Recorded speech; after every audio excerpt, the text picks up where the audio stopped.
welcome to Week and Geek, your new comics preview for February 20th. I'm Mike Ortiz. I'm the Chris Brown. What do you got? Well, I'm going to kick it off with my Valiant books here. I'm looking at Harbinger number 9. We're building up to the Harbinger Wars. We just had the Harbinger Zero, which went back and kind of told you the origin of Harada. And now, I guess we're going to eventually crash headlong into Bloodshot with all the Project Rising and, again, that Harbinger Wars. We just revealed something in Archer and Armstrong where there's something, the Geomancer revealed something in him about Project Rising Spirit. It's going to tie into Bloodshot. They're starting to lay all the groundwork, and Harbinger, the last couple issues have been introducing us to some new characters, what's going to be Pete Stanchek's team. And I guess we're going to go headlong at Harada. This looks like this is probably going to be primarily a Zephyr story. Yeah, there's a little tease of Master Dark there for Shadow Man number 5. Nice image there. So yeah, this has been a great book. I think Harbinger has been probably the strongest title so far. I love, don't get me wrong, I also love Exo-Manowar. We had Exo-Manowar number 10 this week. This is a prelude to Planet Death. This is going to be the next big story. They basically set him up, and he's, Eric is Exo-Manowar. But there was also the backstory basically had him being abducted with a friend of his, a compatriot from his era, and that person was presumably left behind when Eric left with the armor. Well, now he's going to go back to the ship and back to try and fight these spider aliens, and they still have his friend, apparently. And it looks like that guy from the cover may end up getting the armor. I don't know. Looks crazy. Kind of enjoy that one. Then I'm looking at Revival number 7. This has been a really cool book. I like it. This one's written by Tim Seeley with art by Mike Norton. It's kind of a they refer to it as a rural noir, and I think that's a pretty good look at it. It's honestly, if this was going to be turned into a film, I could see the Coen brothers doing it. It's got a lot of weird intrigue, a lot of strangeness, but essentially there's also a story about this town and these people. And I know they pitched this idea as a TV show. Really? And then, much like ABC ripped off Fables and just did their own thing, ABC is basically ripping off this idea and doing their own thing without having to pay them. Oh, which... I don't know the title of it, but apparently... But they're doing something similar? At least the loose... 2-sentence description sounds an awful lot like this. Those dirty rapscallions. I tell you what. Well, it's a great comic. It's so good, people are ripping it off. Yeah, there you go. It's good. Yeah. That's a sign of approval if ever there was. Stealing is the sincerest form of flattery. Yes. I believe it goes imitation. But nowadays, I suppose it's just stealing. So, then I'm looking at Thor, God of Thunder, number 5. I think this has been really cool. I'd never really read a lot of Jason Aaron stuff before. But I think he's doing a great job with this. I really liked what Straczynski had done with Thor, and then I felt like it dipped for a little while. And admittedly, I didn't really get into what Matt Fraction did. I tried. It wasn't really my thing. I started on this, and this is a pretty dark, ominous Thor story. I like it, though. He's fighting the god Slayer, and apparently something happens in Thor's past that is the reason all these gods are dying. And he's weaving this story through 3 eras of time, in both the past, the present, and the future. It's good. Unusual. It is unusual, but I like it. I'm not ready to talk about that one yet. Then we got Morbius, issue number 2. I liked the first issue. You got Morbius in this other town. Where was he? Kind of like the middle of nowhere, I thought. And some odd things are going on where he's dealing with these punks that are kind of running this city. I don't know, they kind of had very much a 90s vibe. Just put him somewhere else. We don't know what to do with Morbius. Put him over there, and he'll, he looks like a crazy homeless person. He'll fight people on the streets. And it felt similar to what they had done with Venom in the 90s, but I like Morbius better than Venom, so I'm willing to deal with it. I'm still not ready to talk about that one. So, we've got Indestructible Hulk number 4. I like this book. It's a neat cover. It does look pretty cool. I was kind of rising out of the water there with the hands creeping up on him. He is currently working for S.H.I.E.L.D. S.H.I.E.L.D. is just sort of directing him, and when they need basically to drop sort of an atomic bomb that's kind of contained, they just point the Hulk at it and throw him in there. That's a good bomb. That is a heck of a bomb, agreed. Now, I missed the last issue. I've got to catch up on number 3 there. Every once in a while I get an issue or so behind, and I am one behind on this one or 2 now. But I do dig this book. It's been pretty cool. The artwork's great. This is done by Lionel Yu. This is written by Mark Waid. Mark Waid's doing a great job on Daredevil too. I really like what he's doing with some superhero books right now. So check that one out. Still not ready. Then we got Deadpool issue number 5. I like Deadpool. He's apparently in space, attached to a satellite. I don't know. Is he still fighting dead presidents? Still fighting dead presidents. That's what I thought. I didn't think that was over yet. I missed the last issue too.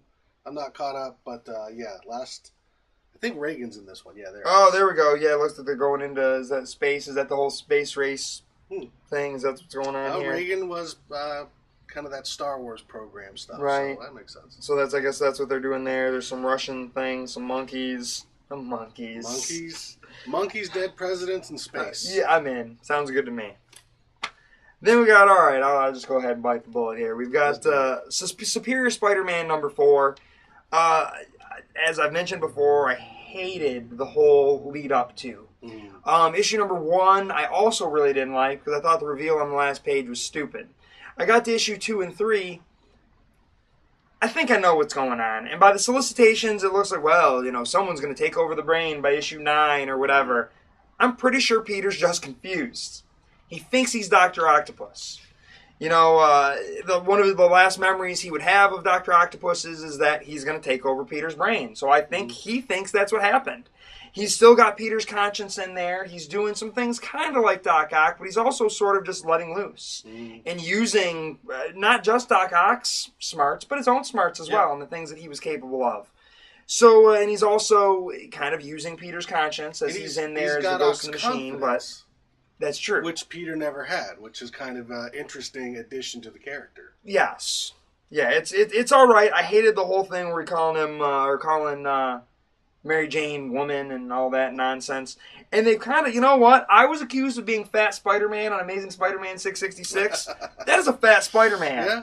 What is going on there? Suddenly Peter's got Doc Ock in him, and Doc Ock was a pudgy guy. Maybe he's eating more ice cream. I think that might be the case. He's abusing Peter's body and just eating ice cream and doing whatever he wants. Because that is a fat Spider-Man. You know what? He's also got like Barry Bonds' head. Like his head's all bigger. Now this isn't Ryan Stegman. It looks like this is Giuseppe Camuncoli doing this one. Yep. All right. Yeah, he was. I think Stegman was only on for the first 3, which is too bad because I really like his Spider-Man. Great stuff. And that, you know what? Honestly, I don't know. Fat Spider-Man may make me turn on the book again. I don't know. We'll see. Then I've got Daredevil issue 23. That's another great cover. This cover is fantastic. Kind of swinging there with the double D's in flames. This is written by Mark Waid with art by Chris Samney. Artwork is fantastic. Really fits this book. I think this book has been really, really cool again. Mark Waid's been doing some great stuff with Daredevil. Awesome book. Check it out. If you haven't been reading it, you should. They didn't really do too much and didn't really need to do too much to it in Marvel Now because it had already been rebooted not long ago and it was doing fine. If it ain't broke, don't fix it. Then we've got Avengers number 6. This is written by Jonathan Hickman with this is art by Adam Kubert. Sticky there. This has been sort of an interesting book. Last issue we sort of took a little bit of a break and did the origin of, who was that? It was one of Smasher? Was that what? Yes, the origin of Smasher. Before that, they sort of introduced Hyperion. It's kind of slowing things down a little bit. Right, you got that 3 issues where you got the new kind of, we're going to build a bigger team, and now we're getting some of these secondary characters, finding out a little bit more about them. And they were also, in the 4th issue, they kind of dropped they had all those things that had dropped to Earth. They were fighting that a little bit. So I imagine they're going to pick those threads up some more too. And apparently, I was listening to an interview with Hickman, this is laying the seeds as well as a new Avengers for a big Avengers story. They've already announced that Hickman is going to be doing a big thing with Jim Chung called Infinite or Infinity or something like that. That's a big cosmic storyline. And all of that stuff, all of these Avengers books are kind of like seeding pieces that are going to fit together down the road. Now, is that going to fit into that Thanos thing he's doing for Free Comic Book Day? I think so. Cool. Man, the idea of Hickman doing a Thanos book, that is exciting to me. Then I'm looking here at, was that my top book? That's top book. That's my top book. I got to wait. Yeah, it should be the top book. It's my turn. Yeah. I'm getting a little carried away. I went through that stack too quick. Remember back in the old days, the New 52? The old days of the New 52? The old days. You had 4 Green Lantern books, and you had one every week. Yep. Well, we don't do that anymore. Now you get all your green in 1 week. Yeah. So, hammered right out. I'm starting off with Green Lantern number 17. This is the Wrath of the First Lantern begins here.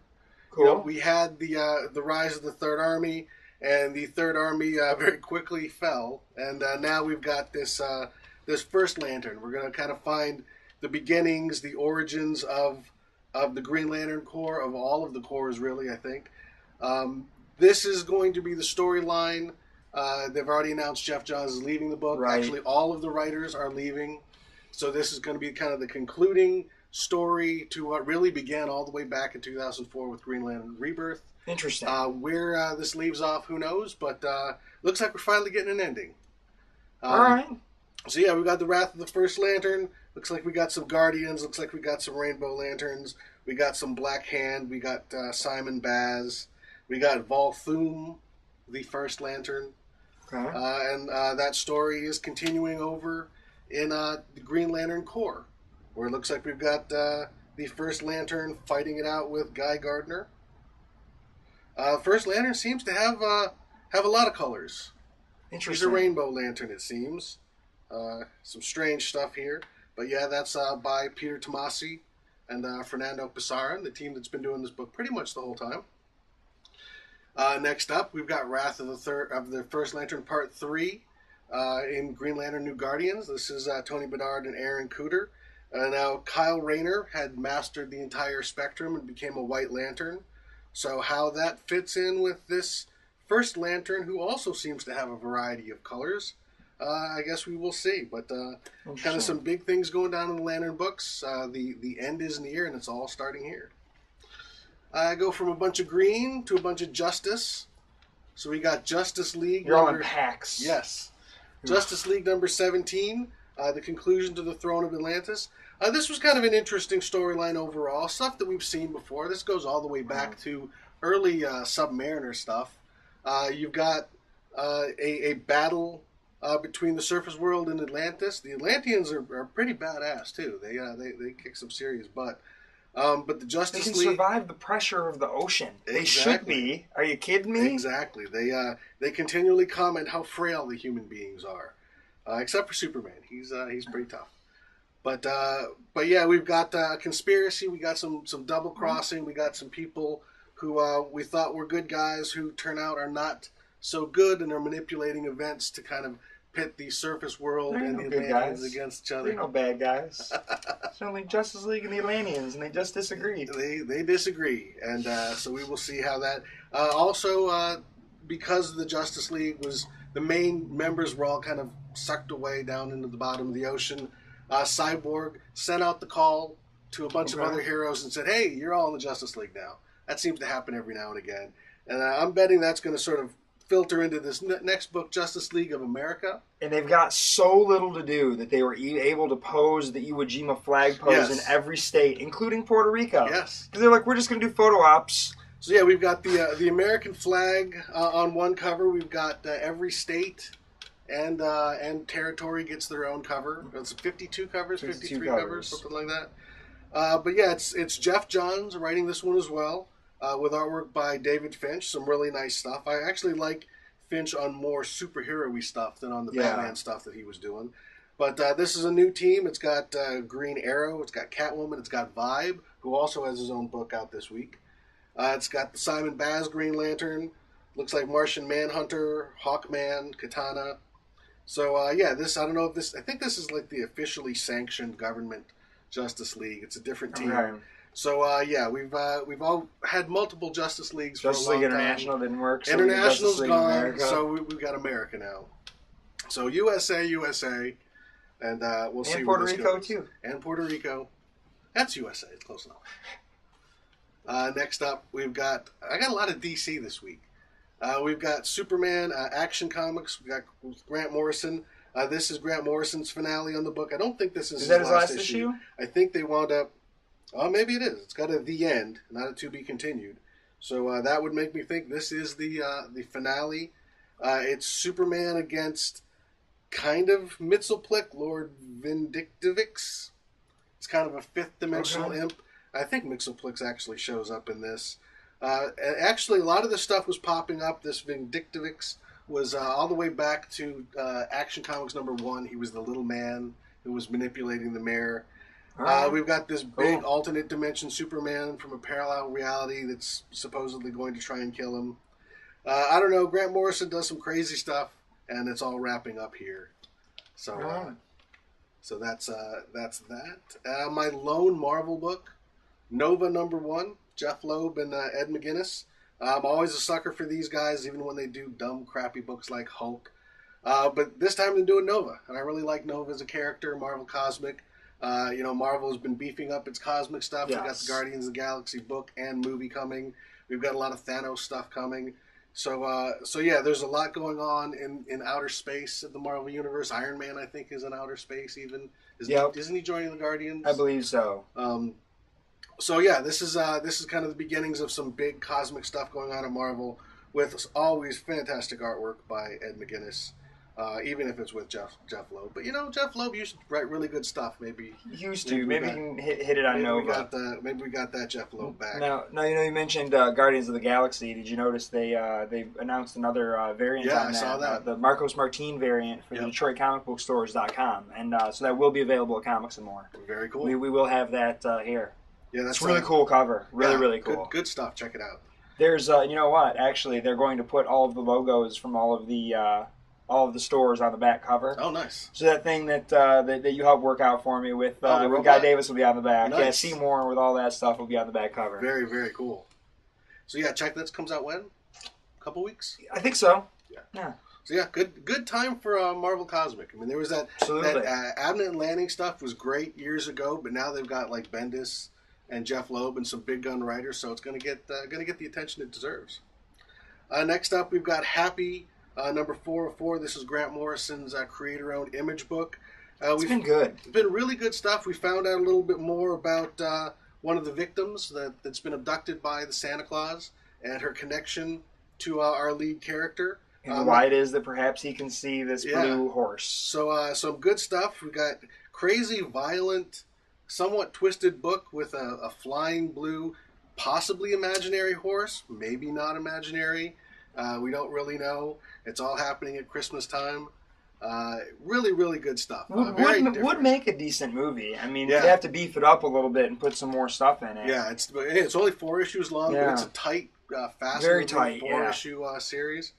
But good stuff. Actually, despite the really bizarre premise of this possible hallucination that's a tiny blue flying unicorn, which sounds very Grant Morrison, the execution has been very straightforward. I mean, you wouldn't really think that this was a Grant Morrison book. Once they gave you the reveal, too, it was like, oh.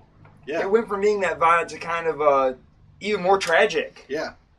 Yeah, but very, very good book. It kind of reminds you that Grant Morrison, he's got some chops in a variety of different genres. Yes. So that's my stack. All right. Takes me to the top of mine here. Big surprise. Looking, big, huge surprise. That's why when I looked, I was like, wait, am I already through? That should be a top book. Oh, it is my top book. I'm looking at Saga number 10. This is a great book, and this is a good issue. This whole thing has been a really, really fun story. It's sort of a fairy tale. It's being told from the future by the daughter of these two people that are on the run. There's backstory of the people that are chasing them as well as their own story. There's a lot of stuff to be told here. The in-laws are with them now. Marco, the father's parents are there. His father's dying. The only one that knows is the girl. Really just cool stuff. We get reconnected with a character we thought we lost in this one. Glad to have her back. But we might lose another character. He keeps doing this to me. I was like, oh man. It's really, really good stuff. I'm kind of, if what looks like happens at the end there has actually happened, I'm going to be a little bummed. But not just for the one thing. And I think everyone will agree with me when they'll know what I'm lamenting. Great space really, opera. Yeah, really, really cool book. My top book is Hellblazer number 300. This is it, the last book, the final issue of Hellblazer. John Constantine had visions of his forthcoming death. In the last issue, he died. Oh, wow. They had a funeral. People said their goodbyes, and then there he was alive on the last page. So, what that means? Does he actually survive this book? Was it all fake? Is it a different Constantine? Who knows? This is basically going to get relaunched, essentially rebooted as Constantine, the DC New 52 character. But this is the goodbye to the very adults only, very very dark, but long running. This started, I think, we figured out January 1988 is when this book started. It's one of the longest running books, certainly the longest running, mature readers book. Peter Milligan's been writing a great story. 25 years? Yeah, 25 years. Wow. Holy cow. Long time. There's some people watching who weren't even born when this book came out. But we bid a fond farewell to really, I think, one of the best characters DC's ever done. He's not a superhero. He's a magician, but it's not like Doctor Strange. He's not, talking about the Vishanti and throwing bolts of energy. Right. It's very realistic. It's real stuff. So much better than the Keanu Reeves movie, which really wasn't even that bad a movie. I've loved this book. I've been singing its praises for 2 years now. Right. And apparently I was the only one because it's ending, but it's getting a good ending. I'm glad to see it going out like this. It hit 300, which is pretty impressive. I think they gave it when they did the New 52. I think this has been the plan all along, but they just wanted to get it to that landmark and have a really, really good goodbye. It deserves it, honestly. It I mean, for a Vertigo book to have lasted that long is pretty impressive. And hopefully they will go ahead and keep these in print, and these 300 issues will be like a big sort of magnum opus, the way that Sandman and the Invisibles and all those other books are. All the Vertigo books come to an end, and that's really kind of the way that whole part of the DC world works. So now Hellblazer gets an end. Constantine may move on, but it's not the same guy. That guy's younger and doesn't. Well, no, he still smokes, but certainly doesn't have as much sex as this one. at least not as graphically. But great book, and goodbye, John Constantine. We will miss you. It's been a great 25 years. Right on. Well, with that, that is your Week in Geek.